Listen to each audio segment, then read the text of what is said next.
Berlatar belakang pendidikan yang tinggi, memiliki usia yang masih sangat muda, tak lantas membuat seorang lulusan perguruan tinggi ini berambisi untuk melanjutkan dan mengembangkan ilmu yang didapatkan dari hasil pendidikannya. Mempunyai background pendidikan sebagai insinyur perkapalan, membuatnya lebih tertarik dalam mengembangkan usaha budidaya ikan nila. Menurutnya, hal inilah yang bisa membuatnya lebih berkembang, terlebih budidaya ikan adalah impian dan hobi yang digemarinya dari sejak kecil. Bersama saya, Mas Irvin, beliau ini ternyata lulusan sekolah teknik sawah, tapi kerjanya sebagai petani. Petani ikan. Pasti ini ada sesuatu yang menarik gitu, kenapa beliau bisa mau gitu kan sebagai anak muda, kira-kira udah berapa? Saya umur 24 tahun.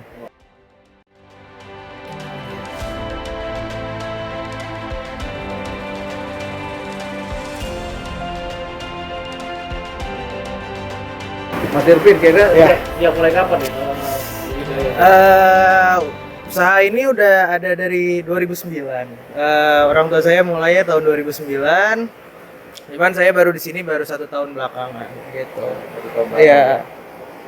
2009. Nah, Berarti- dari awalnya itu ini apa? Dulunya ada bisnisnya? Dulunya ada ternak ikan juga, tapi bukan kolam air deras, kolam tanah. Dan ikan yang dipiara pun beda ya. Dulu piara ikan gurame di daerah Parung di Ciseeng. Terus sekarang di sini di kolam air deras piara ikan nila. Gitu. Alasannya apa sih milih nila? Alasannya pilih nila. Di sini kebetulan karena kolamnya kolam air deras. Yang cocok mungkin antara ikan nila atau ikan mas ya. Tapi karena ikan mas harganya lebih fluktuatif, jadi kita milih ikan nila yang harga jualnya lebih stabil gitu. Ini mas itu harganya nggak stabil. Ikan mas lebih fluktuatif ya, lebih Kadang fluktuatif. tinggi, Kadang tinggi, kadang rendah gitu. Bisa juga ya. Betul. Ini bisa nilai ya. Nila cenderung lebih stabil, tetap ada naik turun tapi lebih Ini stabil. sistemnya ini kan dia airnya dari gunung ya. Iya, ini air dulu. Betul. Airnya juga jernih ya. Iya. Emang sebelumnya belajar nggak teknik ini atau emang otodidak gitu? Teknik apa nih? Teknik air derasnya? Air derasnya gitu. Eh, Konstruksinya kan udah diatur gitu ya. iya, kebetulan emang waktu dibikinnya pun udah didesain buat air deras dengan waktu itu sih ya dengan pengetahuan yang ada ya dibikinnya seperti ini gitu. Jadi saya juga tadi perhatiin, jadi air itu ditampung terus dibagi dipecah, Betul, dibagi masuk. betul. Jadi airnya dari air masuk hampir nggak ada air yang kebuang sampai kolam yang terakhir baru airnya kebuang. Air buang nanti langsung dibuang ke bawah kan? Air buang langsung buang ke bawah, dibalikin lagi ke kali gitu. Jadi airnya masuk dari kali, keluarnya ke kali lagi gitu. Nggak dipompa ke gunung. Enggak, dibalikin lagi ke atas. Nah, dari 2009 sampai sekarang kan udah 11 tahun ya? Lebih ya. Lebih ya? 2009 12 ya? 15 tahun. 12. Kendalanya apa sih? Kendalanya kalau untuk ikan nila sih mungkin yang pasti ada penyakit ya, banyak penyakit. Yang kedua, kalau buat ikan nila mungkin ya oksigen ya, oksigen. Mungkin di musim hujan oksigen nggak jadi masalah karena dengan air yang banyak, debit air yang tinggi juga membuat DO-nya lebih tinggi ya. Oksigen itu disebutnya DO kalau di ikan. Cuman kalau pas musim kemarau sih dia yang jadi problem karena debit airnya berkurang otomatis DO-nya juga turun gitu. Berarti kunci utama di oksigen itu ya? Oksigen pengaruhnya cukup besar. Pengaruhnya di mana? Oksigennya mati, siapa jarak apa gedenya?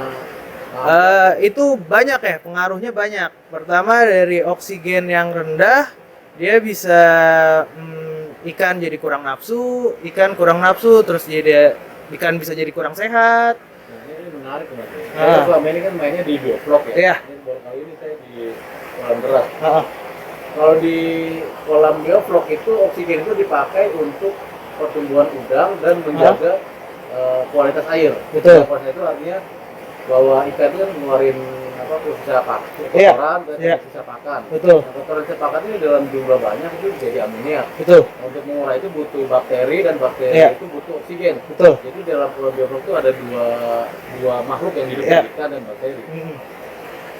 Nah kalau di kolam deras ini oksigen itu buat ikan aja berarti ya? Iya. Tanpa ada bakteri atau prebiotik gitu. Betul. Kenapa di sini tidak si fesesnya itu bisa tidak dipikirkan?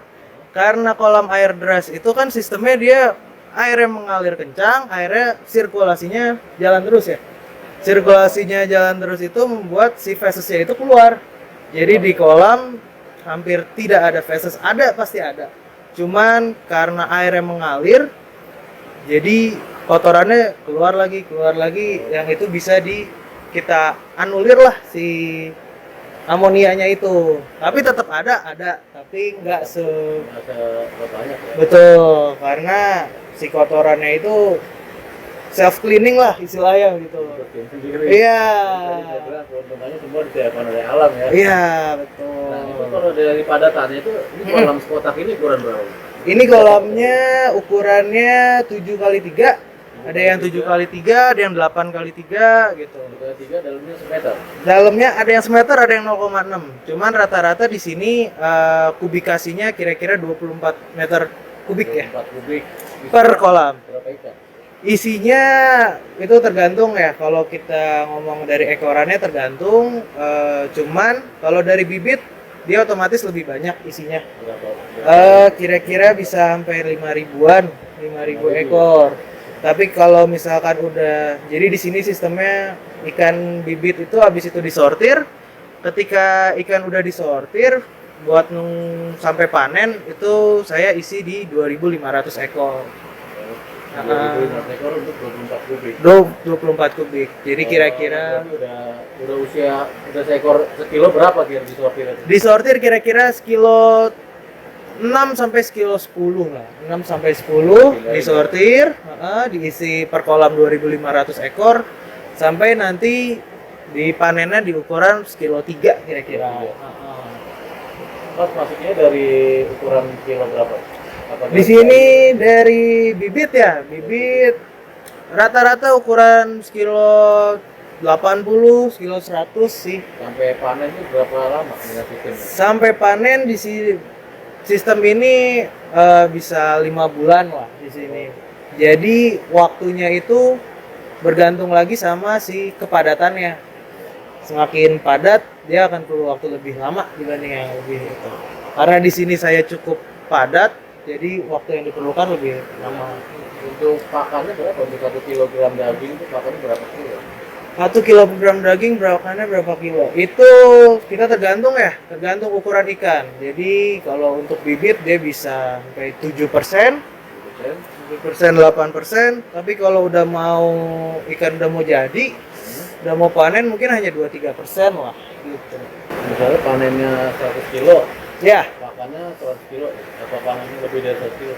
ini untuk pemberian pakannya atau Dan pakan pemberian pakannya? Iya, jadi total ya? Iya. Totalnya atau per hariannya? Total jadi di rata-ratakan itu misalnya 1 kilo jadi daging ikannya 1 Iya. kilo. Pakannya kira-kira, kalau itu kira-kira 1,5 sampai 1,6. Tapi rata-rata sih hampir 1,5 sih, 1,5. Jadi 1,5 pakan, Jadi jadi udah simpul ini padatannya kan kalau 24 kubik isinya 2.500, 100 lebih. 100 Betul. Ya. 100 kubik, 100 ekor per kubik, pakannya berarti 1,5 kali. 1,5 kali. Ya. Biayanya jadi biaya listriknya murah ya? Biaya listriknya murah ya di sini karena Sebelumnya pakai resin ya? iya itu sih buat yang awal tadinya nggak pakai sama sekali. Tadinya nggak pakai sama sekali, cuman karena saya juga lihat video Bapak di YouTube, dia kenapa nggak kita coba aja pakai ini gitu, pakai si root blower ini gitu. Tapi berarti ini kan belum masuk musim kemarau ya? Belum. Udah maksimal belum pakai blower ya? Belum, Blowernya masih nggak kita nyalain full karena iya, dan kita juga ukur DO-nya ya. DO-nya kita ukur di siang hari sih DO-nya masih cukup ya untuk ikan nila. Kalau di malam dan di pagi hari kita nyalain itu blowernya buat bantu naikin oksigen. Ya, karena di malam hari dan pagi hari oksigen cenderung lebih turun rendah. Pernah diukur nggak berapa ppm? Pernah. Kalau untuk cuman saya nggak punya data yang valid ya. Saya pernah coba. Jadi untuk kepadatan 2.500 tanpa blower nyala, saya dapat DO-nya itu 2,2, 2,3. Setelah nyala, saya nyalain dengan kepadatan yang sama, itu bisa naik sampai 3,5 gitu. 3,5 sampai 4 kalau siang hari. Cuma kalau malam mungkin dia lebih turun gitu. Iya. Kalau siang 2,5 malam pasti di bawah lagi. Iya. Ya. Makanya di sini kalau kalau pagi dan malam lebih banyak nyala blowernya gitu. Mas Ervin, ini saya udah bisa paham nih Mas kali ini. Selama ini saya ke Biofarm, saya paham lah cara polanya seperti apa, dan dari itu juga hasilnya juga. Tapi dari Mas Ervin sendiri, ini agak pribadi, yang memotivasi Mas Ervin sendiri mau ikut terjun jadi petani di ikan itu apa sih sebenarnya? Biasanya kan apa namanya, biar kalau masih muda itu kan biar keren kerja di kantoran gitu. Iya. Kalau masih muda ya biar ada kerennya, tapi at the end semua it's all about money kan, bisnis iya, kan. iya. Kerja keren ya at the end semua ya. Tapi kalau tidak, saya di usia muda udah punya mindset begitu. Saya kalau ada temen itu kan, dia bisnisnya bagus kan, cuman pada saat pandemi kan turun. Iya. Dia main udang, waduh, jadi belum terima hatinya kalau dia main udang gitu kan. Iya. Kenapa nggak keren gitu? Padahal duitnya diakuin, Duitnya diakuin udah mah pasti keren. buang egonya itu susah gitu kan. Buang egonya itu susah gitu, harus dicuci dulu otak lamanya. Mending Senin Jumat di kampung, Sabtu Minggu bisa main ke mall kan, Pak. Nah, ini buat inspirasi buat rekan-rekan muda ya yang ingin berbudidaya ikan nila, nggak usah ragu, jadi banyak sistemnya, mulai dari sistem air deras, ada ya lebih sederhana dan biayanya lebih murah ya. Dia menggunakan air apa sebagai tambahan ini. Seperti apa Mas Ervin, atau mungkin ada pesan yang ingin disampaikan ke pada rekan-rekan pembudidaya mau? Pesannya mungkin ya kayak kita lihat di masa pandemi ini, orang yang usaha banyak yang mengalami kesulitan kan di masa pandemi ini. Tapi untuk kayak di bidang pertanian dan perikanan yang dimana hasilnya itu bisa dikonsumsi cenderung lebih stabil, karena semua orang kan juga mau zaman berkembang seperti apapun, pada akhirnya orang juga tetap makan gitu kan, apalagi Indonesia makan nasi pasti kan. Jadi mungkin ya kita di Indonesia bisa memanfaatkan apa yang ada di sini lah gitu. Kita punya tanah yang luas, kita harus memanfaatkannya, apalagi kalau kita bisa juga berkembang, bisa ekspor mungkin nanti gitu kan. Untuk yang muda-muda mungkin jangan malu lah ngerjain apapun yang mau dikerjain, mau itu jadi petani ikan, mau jadi kerja di sawah, karena mau ngerjain apapun kalau dikerjain sungguh-sungguh juga pasti bisa berhasil gitu. Itu sih mungkin pesannya. Setuju Mas Ervin. Nah, buat rekan-rekan yang masih muda yang atau mungkin yang baru pengen terjun, ini mungkin kalimat yang sangat memotivasi dari Mas Ervin. Jadi tetap semangat bahwa kita di Indonesia itu punya kelebihan komoditas ya, kelebihan lahan, kelebihan alam, dan bisa kita manfaatkan untuk peningkatan produksi, peningkatan pendapatan kita ya.